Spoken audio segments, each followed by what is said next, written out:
I've been married twice, and I have 2 children out of wedlock.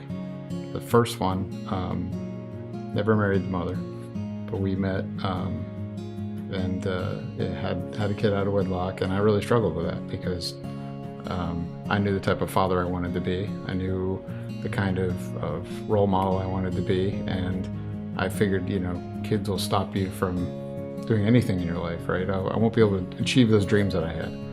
And so when my first child came into my life, I had a real tough time struggling with that because we weren't married, we barely knew each other.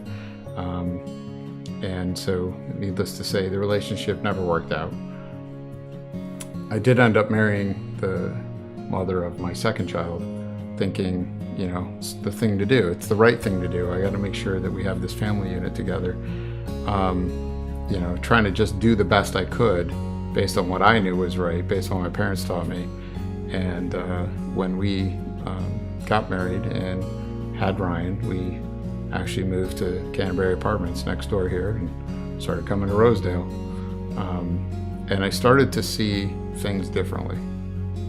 And so that marriage didn't ever work out because I still wasn't in the Word. I wasn't praying or reading my Bible. I was just discovering something new. And anyway, the relationship did fall apart, and I kept thinking to myself, what am I doing wrong?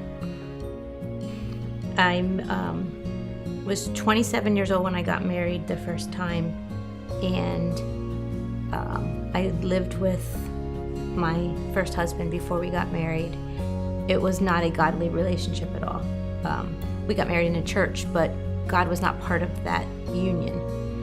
And the marriage was never, in hindsight, it's always 2020, but the marriage was never peaceful. There was financial struggles, huge amounts of debt.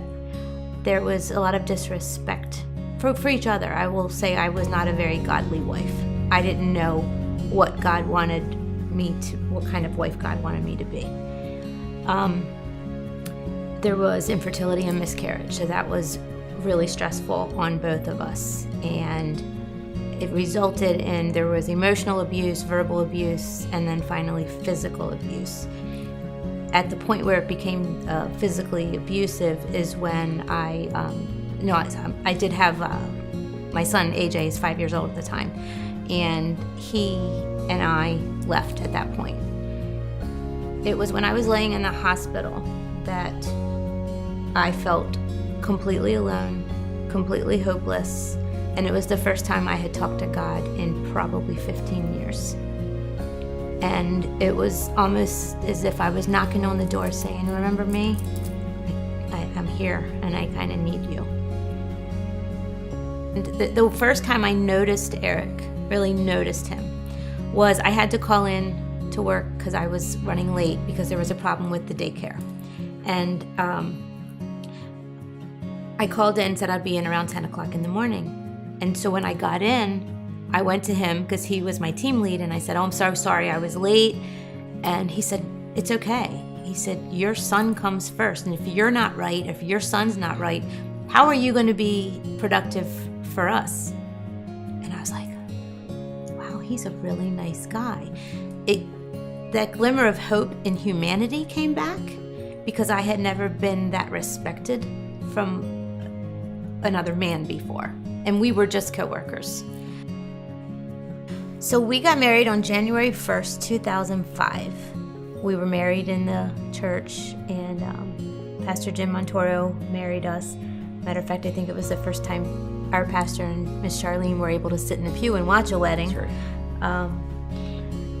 Instead of my father walking me down the aisle, because he had already done that before, and I was an older bride at this point, I decided to have my son AJ, who was 8 at this point.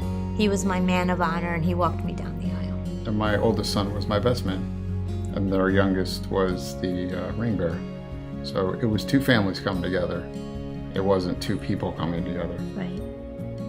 If you don't have God in your life or in your marriage, that's a great place to start. And secondly, you got to understand, truly what love means, which I just talked about, which is giving of yourself, expecting nothing in return. And that's what God did for us with sending Jesus here. That's right. God so loved, he gave.